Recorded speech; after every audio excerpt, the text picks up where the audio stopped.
ಕೇಂದ್ರ ಮತ್ತು ರಾಜ್ಯ ಸರ್ಕಾರದ ನಡುವಿನ ಅನುದಾನದ ಫೈಟ್ ಇನ್ನೂ ಕೂಡ ಮುಂದುವರೆದಿದೆ. ಅದು ಇವತ್ತು ಮುಂದುವರೆದು ಜಿಎಸ್ಟಿ ವಿಚಾರವಾಗಿ ನಿನ್ನೆ ಮಾತಾಡಿದ್ರಲ್ಲ ಸಿಎಂ ಸಿದ್ದರಾಮಯ್ಯ, ಅದ್ರ ಬಗ್ಗೆ ಬಿಜೆಪಿ ನಾಯಕರುಗಳು ಕೂಡ ಕೌಂಟರ್ ಕೊಡ್ತಾ ಇದ್ದಾರೆ. ಜಿಎಸ್ಟಿ ಅವರೇ ಹಾಕಿದ್ದು ಮತ್ತೆ ಈಗ ತೆಗೆದು ದೀಪಾವಳಿ ಗಿಫ್ಟ್ ಅಂತ ಹೇಳ್ತಾ ಇದ್ದಾರೆ ಅಂತ ಹೇಳಿ ಲೇವಡಿ ಮಾಡಿದ್ರು ಸಿಎಂ ಸಿದ್ದರಾಮಯ್ಯ. ಅದಕ್ಕೆ ಬಿಜೆಪಿಯವರು ಒಳ್ಳೇದು ಮಾಡಿದ್ರು ಕೂಡ ನೀವು ಸಹಿಸಲ್ವಲ್ರಿ ಅಂತ ಹೇಳಿ ಅವರಿಗೆ ಟಾಂಗ್ ಕೊಟ್ಟಿದ್ದಾರೆ.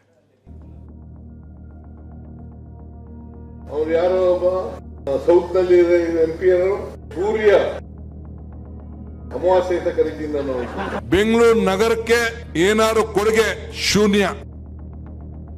ಕುಮಾರಸ್ವಾಮಿ ಮಂತ್ರಿ ಒಂದು ದಿನ ಬಾಯಿ ಬಿಡ್ಲಿಲ್ಲ, ಕರ್ನಾಟಕಕ್ಕೆ ಕೊಡಬೇಕಾಗಿರೋ ದುಡ್ಡು ಕೊಡ್ರಿ. ನೀವು NDA ಅವರು 19 ಜನ ಗೆದ್ದಿದ್ದೀರಲ್ವಾ, ನೀವೇನ್ ಇಂಡಿಯಾ ಗೇಟ್ ಹತ್ರ ಹೋಗಿ ಕಳ್ಳೆ ಬೀಜ ಮಾರ್ತೀರಾ ಏನ್ ಸರ್? ಕೇಂದ್ರ ಸರ್ಕಾರದ ಅನುದಾನ ಹಂಚಿಕೆ, ಜಿಎಸ್ಟಿ ತೆರಿಗೆ ಪಾಲು, ಈ ಎರಡು ವಿಚಾರಗಳು ರಾಜ್ಯ ರಾಜಕಾರಣದಲ್ಲಿ ಮತ್ತೆ ಮುನ್ನೆಲೆಗೆ ಬಂದಿವೆ. ರಾಜ್ಯ ಕಾಂಗ್ರೆಸ್ ನಾಯಕರು ಕೇಂದ್ರ ಸರ್ಕಾರದ ವಿರುದ್ಧ ವಾಗ್ಬಾಣ ಬಿಟ್ಟಿದ್ದಾರೆ. ಅನುದಾನ ಹಂಚಿಕೆಯಲ್ಲಿ ಅನ್ಯಾಯವಾದರೂ ಸಂಸದರು ಒಂದೇ ಒಂದು ಮಾತನ್ನೂ ಆಡ್ತಿಲ್ಲ ಅಂತ ಕಿಡಿಕಾರಿದ್ದಾರೆ. ಅವ್ರು ಯಾರೋ ಸೌತ್ ನಲ್ಲಿ MP ಸೂರ್ಯ ಅಮಾವಾಸ್ಯೆ ಅಂತ ಕರಿತೀನಿ ನಾನು. ಕುಮಾರಸ್ವಾಮಿ ಮಂತ್ರಿ ಒಂದು ದಿನ ಬಾಯಿ ಬಿಡ್ಲಿಲ್ಲ, ಕರ್ನಾಟಕಕ್ಕೆ ಕೊಡಬೇಕಾಗಿರೋ ದುಡ್ಡು ಕೊಡ್ರಿ ಅಂತ ಹೇಳಿಲ್ಲ. ಇವ್ರಿಗೆ ಏನ್ ಮಾಡ್ಬೇಕು ಹೇಳಿ? ಮತ್ತೆ ಒಂದಿನ ಹೋಗಿ ಒಂದು ಅರ್ಜಿ ಕೊಡ್ಲಿಲ್ಲ MP ಗಳು. MP ಗೆದ್ದಿದ್ದಾರಲ್ಲ, ಒಂದಿನ ಹೋಗಿ ಪ್ರೈಮ್ ಮಿನಿಸ್ಟರ್ನ ಯಾವ ತರ ದುಡ್ಡು ಕೊಡಂತ ಏನೋ ಕೇಳಿದಾರ ಇವ್ರು ಯಾರು? ಬೆಂಗಳೂರು ನಗರಕ್ಕೆ ಏನಾದ್ರು ಕೊಡುಗೆ ಶೂನ್ಯ.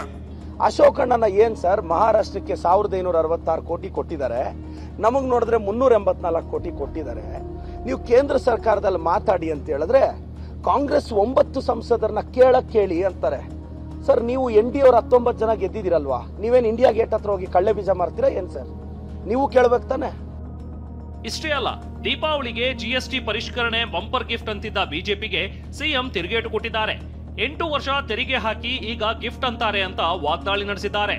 ಇದಕ್ಕೆ ಕೇಂದ್ರ ಸಚಿವ ಪ್ರಹ್ಲಾದ್ ಜೋಶಿ ಹಾಗೂ ಅಶ್ವತ್ಥ ನಾರಾಯಣ್ ತಿರುಗೇಟು ಕೊಟ್ಟಿದ್ದಾರೆ. 8 ವರ್ಷ ತೆರಿಗೆ ತಕೊಂಡು ಈಗ ನರೇಂದ್ರ ಮೋದಿ ಅವರು ಫೋಟೋ ಹಾಕೊಂಡು ನಾವು ದೀಪಾವಳಿ ಗಿಫ್ಟ್ ಅಂತಾರಲ್ಲ, ಇದು ನ್ಯಾಯನಾ? GST ಉತ್ಸವದ ಬಗ್ಗೆ ಹಗುರವಾಗಿ ಮಾತನಾಡಿದ್ದಾರೆ. ವಯಸ್ಸಿನ ಕಾರಣದಿಂದ ನೀವು ಮರುವಾಗಿರ್ಬೋದು, ಇಲ್ಲ ನಿಮಗೆ ಜಾರಣ ಮರು ಇರಬಹುದು. ಈ ರೀತಿಯಾದಂಥ ಒಂದು ಹೇಳಿಕೆ ಒಳ್ಳೆಯದನ್ನು ಮಾಡಿದ್ದನ್ನು ಒಳ್ಳೆಯದಂತ ಹೇಳುವಂಥ ಒಂದು ಸೌಜನ್ಯತೆಯೂ ಇರಲಾರದೆ ಅದನ್ನು ವಿರೋಧ ಮಾಡಿ ಈಗ ಅದನ್ನು ಟೀಕೆ ಮಾಡುವಂಥ ಕೆಲಸವನ್ನು ಮಾಡ್ತಾ ಇದ್ದಾರೆ. ಜನನಾಯಕ ನಿಮ್ಮನ್ನು ನೋಡ್ಕೊಂಡು ಯಾರು ಓಟ್ ಹಾಕ್ತಾರ? ಮೋದಿಯವ್ರು ನೋಡ್ಕೊಂಡು ಗೌರವಿಸ್ತಾರೆ, ಪ್ರೀತಿಸ್ತಾರೆ. ಮೋದಿನೇ ಭರವಸೆ ಅಂತ ಜನ, ಮೋದಿ ಅಂದ್ರೆ ಭರವಸೆ. ಆರೋಪ ಪ್ರತ್ಯಾರೋಪ ನಡೆಯುತ್ತಲೇ ಇದೆ.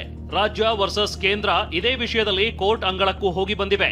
ಇತ್ತೀಚೆಗಷ್ಟೇ ಸಿಎಂ ಸಿದ್ದರಾಮಯ್ಯ ಅಗತ್ಯ ಬಿದ್ದರೆ ಕೋರ್ಟ್ಗೆ ಹೋಗೋದಾಗಿ ಎಚ್ಚರಿಕೆ ನೀಡಿದ್ರು. ಹೀಗಾಗಿ ಅನುದಾನದ ಯುದ್ಧ ಮತ್ತೆ ಸುಪ್ರೀಂ ಅಂಗಳಕ್ಕೆ ಹೋಗುತ್ತಾ ಅನ್ನೋದು ಕುತೂಹಲ ಮೂಡಿಸಿದೆ. ಈರಣ್ಣ ಬಸವ, TV9 ಬೆಂಗಳೂರು.